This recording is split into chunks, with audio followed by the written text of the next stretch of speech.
शाम के 5:45 हो रहे थे, लेकिन पहाड़ी इलाके में अंधेरा कुछ ज्यादा ही गहरा लग रहा था। बादलों ने आसमान को इस तरह ढक लिया था मानो रात समय से पहले ही धरती पर उतर आई हो। एक पुरानी जीप ऊबड़ खाबड़ रास्ते पर हिचकोले खाती हुई आगे बढ़ रही थी। जीप में 2 लोग बैठे थे, एक चालक और पीछे की सीट पर बैठा था कबीर मल्होत्रा, मुंबई का एक खोजी पत्रकार। कबीर खिड़की से बाहर देख रहा था। घनी धुंध सड़क को निगल रही थी। दूर खड़े पेड़ अजीब परछाइयों जैसे लग रहे थे, मानो कोई छिप कर देख रहा हो। तभी जीप अचानक रुक गई। साहब, आपका गांव आ गया, चालक ने धीमी आवाज में कहा। कबीर ने हैरानी से पूछा, कैसे आ गया?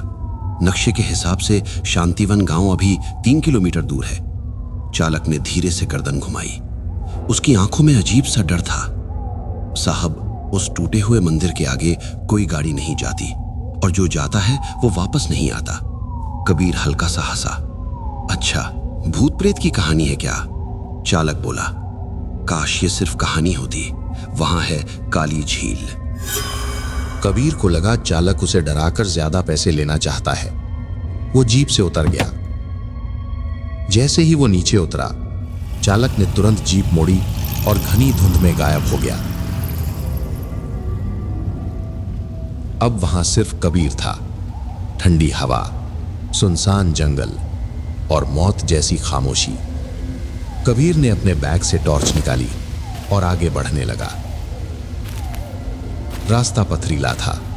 दोनों तरफ घने पेड़ और पत्तों की सरसराहट ऐसा आभास दे रही थी जैसे कोई उसका पीछा कर रहा हो।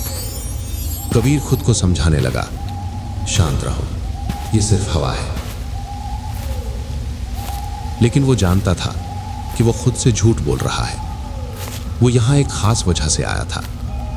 उसका छोटा भाई रोहन, जो एक वन्य जीव फोटोग्राफर था, 3 महीने पहले इसी गांव में आया था और फिर लापता हो गया।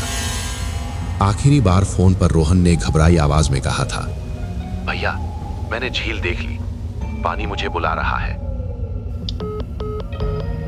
और कॉल कट गई। फोन बंद हो गया। पुलिस को कोई सुराग नहीं मिला, इसलिए कबीर खुद सच्चाई जानने निकल पड़ा। करीब 1 घंटे चलने के बाद उसे दूर हल्की रोशनी दिखाई दी।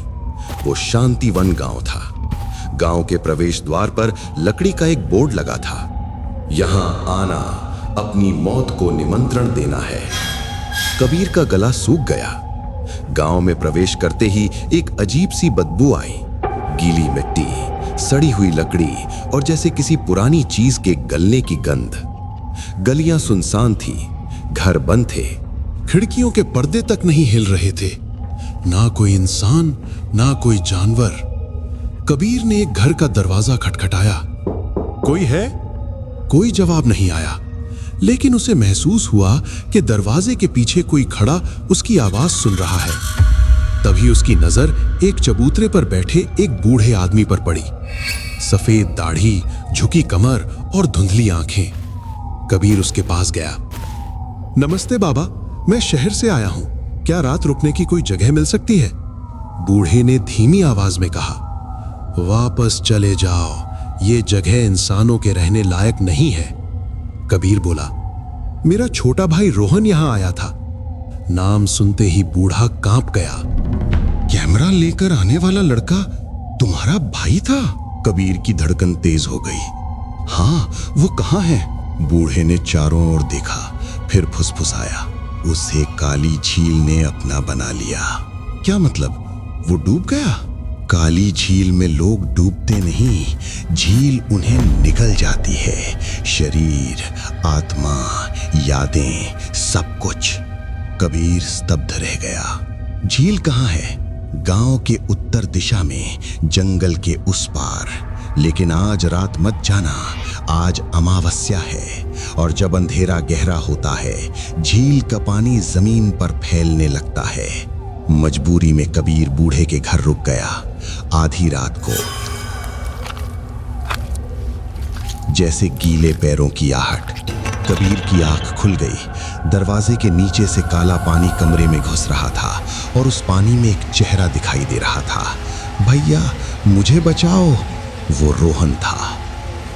अचानक पानी ने कबीर के पैरों को जकड़ लिया और उसे अंधेरे में घसीट ले गया।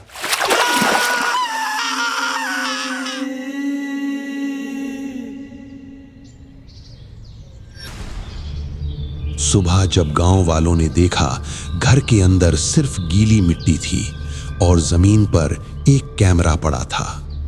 कैमरे की आखिरी तस्वीर में 2 चेहरे थे, एक कबीर का और उसके पीछे खड़ी एक काली परछाई।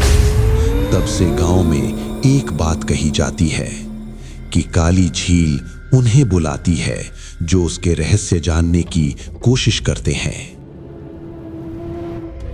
चैनल को सब्सक्राइब करके हमें सपोर्ट करें और बेल आइकन दबाना मत भूलना, ताकि हमारी हर नई कहानी आप तक सबसे पहले पहुंचे। और ऐसी ही रहस्यमयी और रोमांचक कहानियों के लिए हमारे साथ जुड़े रहें।